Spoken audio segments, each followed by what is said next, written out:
कि हम विवाह की जो रीति है उसको कम से कम खर्च में उसको संपन्न करें, क्योंकि देखो बढ़िया जो है ये बाजार है, बढ़िया का बाजार है। अगर आप लोगों ने उस बाजार के शिकंजे में आप अपने आप को और अपने परिवार को कस दिया तो आपकी पीढ़ियां कभी नहीं उभरती हैं। देखो मैंने बचपन से ये चीज देखी है कि जब आप शादी के लिए कर्जा लेने के जाते हो बढ़िया आपको कर्जा दे देता है, आप मृत्यु भोज के लिए जाते हो बढ़िया आपको कर्जा दे देता है, जब आप पढ़ाई के लिए जाते हो आपको कोई कर्जा नहीं देता। इस साजिश को आपको बहुत ढंग से समझना चाहिए और इस साजिश से शिकार से होने से बचने के लिए आज की जो ये आपकी महापंचायत और संकल्प दिवस है, इसकी निश्चित रूप से कोई निर्णायक स्थिति में आपको आकर के जाना चाहिए। मैं इसका समर्थन करता हूं। जो दूसरी और चीज जो अभी आने में आपके लोग बोलेंगे, खास तौर से हमारे समाज के अंदर जो नशे की प्रवृत्ति बढ़ी है, इसके बारे में हर आदमी को, हर बुजुर्ग को, हर बच्चे को, हर नौजवान को, हर महिला को इस बात को सोचना चाहिए कि ये प्रवृत्ति हमारे समाज का एक न एक दिन बहुत बड़े पतन का कारण बनेगी। तो मेरे साथियों, मेरी माताओं, मेरे बहनों, मेरे बुजुर्गों, मेरे प्यारे साथियों, इस बात के लिए गांठ बांध करके जाना कि हमें नशे की प्रवृत्ति से कोसों दूर रहना है, हमें उनके चंगुल में नहीं फंसना है। देखो एक बार हमें अपने बचपन में आपने ये कहानी सुनी होगी कि किसी के खांसी की हो गई थी, किसी के बुखार हो गया था, तो खांसी के दौरान दादी ने कहा कि बेटा इसको एक थोड़ी दारू की घूंट दे दे।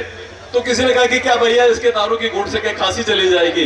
तो किसी ने कहा कि तू तो बेटा खांसी की बात करता है, ये तो लोगों के राज दरबार को खत्म कर दिया।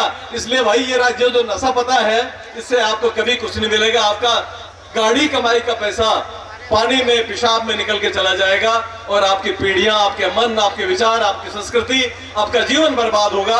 इसलिए नशे की प्रवृत्ति से दूर रहें। जितनी आपकी ताकत हो उससे आगे बढ़ करके अगर आप अपने बच्चों को पढ़ाएंगे तो आप मेरे जैसे आदमी तैयार होंगे, आप जैसे तैयार होंगे, हमारे बुजुर्गों जैसे तैयार होंगे। और यदि आप नहीं ये काम नहीं करेंगे तो मेरे साथियों, आज के जमाने में बिना पढ़े हुए आदमी की कोई कदर नहीं है। अपने पीढ़ियों को, अभी मेरे पहले जो वक्ता ने जो बात कही थी, भले कर्ज लेना पड़े चाहे कुछ भी करना पड़े, बच्चों को बढ़िया से बढ़िया शिक्षा दिलानी चाहिए। और बच्चों से मेरा आग्रह है, या नौजवान लोग भी बैठे हैं, उनसे आग्रह है कि अपना ये समय है, ये समय दोबारा नहीं लौट के आता है। इस समय की नजाकत को पहचाने। इस समय में उतार चढ़ाव भी आता है, सबके जीवन में आए हैं, लेकिन उन उतार चढ़ावों के दौरान में इस मोबाइल की क्रांति के जमाने में जो हर आदमी के हाथ में पकड़ा दिया गया है, जो विकृति का एक बहुत बड़ा कारण बनता है, ये हमारी एक सपोर्ट बनना चाहिए था, लेकिन ये विकृति की तरफ लेके जाता है। इन सब चीजों से दूर रहे, विकृतियों से दूर रहे, व्यसनों से दूर रहे और आपका जीवन पढ़ाई लिखाई से ही आगे बढ़ेगा। हमारे जैसे लोग आपके सामने उदाहरण है कि सिर्फ अगर नहीं पढ़े होते तो ये आवाज आप तक नहीं पहुंच पाती। आपकी आवाज को जनता की आवाज बनाने और उनकी आवाज को ऊपर तक पहुंचाने के लिए आपका पढ़ना लिखना बहुत जरूरी है। और उनके लिए जितने भी जो कुरीतियां हैं, रूढ़ियां हैं, अंधविश्वास है, पाखंड है, उनको छोड़ना पड़ेगा और समाज को आगे बढ़ाना पड़ेगा। मेरी शब्दों की सीमाएं हैं। आप लोगों ने मुझे बुलाया, मुझे बोलने का अवसर दिया, या आपने मान सम्मान दिया, इसका मैं हृदय से आभारी हूं। और मुझे पूरा विश्वास है कि आप इन बातों पे एक निर्णायक स्थिति में आकर के आने वाले समय पर इस समाज की दिशा और दशा को बदलेंगे।